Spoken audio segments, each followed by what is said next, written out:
Please اس شو کے بعد نا ضرور قرآن مجید ترجمے والا کھولیے گا اور سورہ مریم سورہ نمبر 19 ہے آیت نمبر 88 سے لے کے 92 تک غور کیجیے گا کہ اللہ تعالیٰ اس میں کیا بیان کر رہے ہیں. اللہ تعالیٰ کہتے ہیں کہ یہ جو کہتے ہیں کہ خدا نے الرحمن نے بیٹا جنا، نعوذ باللہ ثم نعوذ باللہ، اللہ تعالیٰ کہتے ہیں کتنا بڑا کلمہ ہے جو ان کی زبانوں سے نکلتا ہے.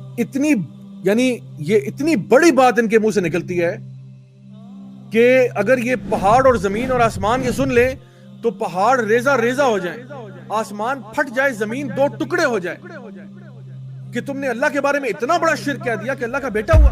نعوذ باللہ ثم نعوذ باللہ. سو وہ چیز جو کرسچن اکیڈیمکس بھی نہیں مانتے، امیجن کریں کہ چوتھے محلے سے ایک مسلمان اٹھ کے کہہ رہا ہے کہ نہیں میں نے منانی ہے. جو کرسچن اکیڈیمکس ہیں وہ بھی کہہ رہے ہیں کہ this is pagan. Now, we understand that December 25th is more than likely not the actual birth date of Jesus Christ. We understand that. In fact, we can be pretty sure he wasn't born that time of year. Up to 400 AD, no Christians were celebrating Christmas around the 25th of December. What's the Bible say about Christmas? Well, if you look through it, it says nothing.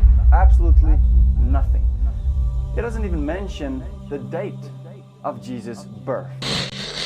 یعنی یہ جتنی بھی میں نے آپ کو باتیں بتائی ہیں یہ میں نے کسی علامہ کا فتویٰ نہیں سنایا آپ کو، میں آپ کو کرسچن سورسز سے کوٹ کر کے بتا رہا ہوں کہ this is the history and the origin of the Christmas festival. نبی کریم صلی اللہ علیہ وسلم کی حدیث ہے ابو داؤد میں حدیث نمبر 4031 جس میں آپ نے فرمایا کہ جو بھی کسی قوم کی مشابہت کرے گا وہ انہی میں سے ہوگا. تو صحابہ کہتے ہیں ہمیں تو بڑی خوشی ہوئی یہ بات سن کے کیونکہ ہم تو نبی سے محبت کرتے تھے اور یہ ان کے ایکشن میں نظر بھی آتا تھا کہ وہ محبت کرتے تھے. تو they would act like him, they would be like him, they would try کہ ہم نبی کی سنتوں کو فالو کریں. لیکن آج ہم مسلمان ہوتے ہوئے کس کی سنت کو فالو کرنا چاہتے ہیں؟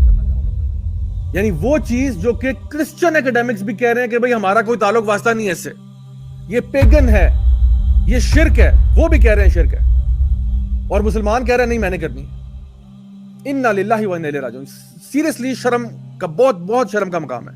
آج اگر کوئی کرسچن جو ہے وہ کوئی غریبوں کو کھانا کھلانے کے لیے کوئی چیریٹی بناتا ہے تو ہم ان کے ساتھ ہیں. اگر وہ یتیموں کی مدد کرنے کے لیے کوئی چیریٹی بناتا ہے ہم ان کے ساتھ ہیں بیکاز یہ تعاون علی البر ہے. لیکن اگر وہ کہتا ہے کہ آؤ شرک میں ایک چیریٹی بناتے ہیں، آؤ سب مل کے شرک کرتے ہیں، تو اس میں ہم ان کا کبھی بھی ساتھ نہیں دے سکتے. شرم سے ڈوب مرنے کا مقام نہیں ہے مسلمانوں کے لیے کہ مسلمان کہ نہیں جی ہم تو لائٹیں لگا رہے ہیں، اس میں کیا ہے، ہم تو جی یہ بتیاں لگا رہے ہیں، ہم تو کرسمس ٹری لے کے آ رہے ہیں جو کہ ایک پیگن فیسٹیول ہے. یعنی آپ سوچیں کہ انسان کی یعنی ڈاؤن فال کا کیا، اس سے نیچے انسان کہاں جائے گا. وہ جو لا الہ الا اللہ پڑھنے والے لوگ تھے کہ ہم کسی کی عبادت نہیں کرتے سوائے اللہ سبحانہ تعالیٰ کے، وہ اس قسم کی شرکیہ چیزوں میں پارٹیسپیٹ کر رہے ہیں، اپنی آخرت کو داؤ میں لگا رہے ہو. قرآن مجید میں اللہ تعالیٰ فرماتے ہیں ان الشرک لظلم عظیم، سب سے بڑا ظلم جو اس کائنات میں ہو رہا ہے وہ شرک ہو رہا ہے کہ اللہ تعالیٰ تمام گناہوں کو معاف کر سکتا ہے لیکن شرک کو معاف نہیں کرے گا. انسان کے اندر رائی برابر بھی شرک آ جائے، ہلکا سا بھی، یعنی اللہ کے علاوہ آپ ایک کسی مکھی کو بھی ساتھ شامل کر لیں تو یہ اتنا بڑا گناہ ہے. اللہ تعالیٰ کہہ رہے ہیں میں تمام گناہ چاہوں تو معاف کر دوں لیکن شرک معاف نہیں کروں گا.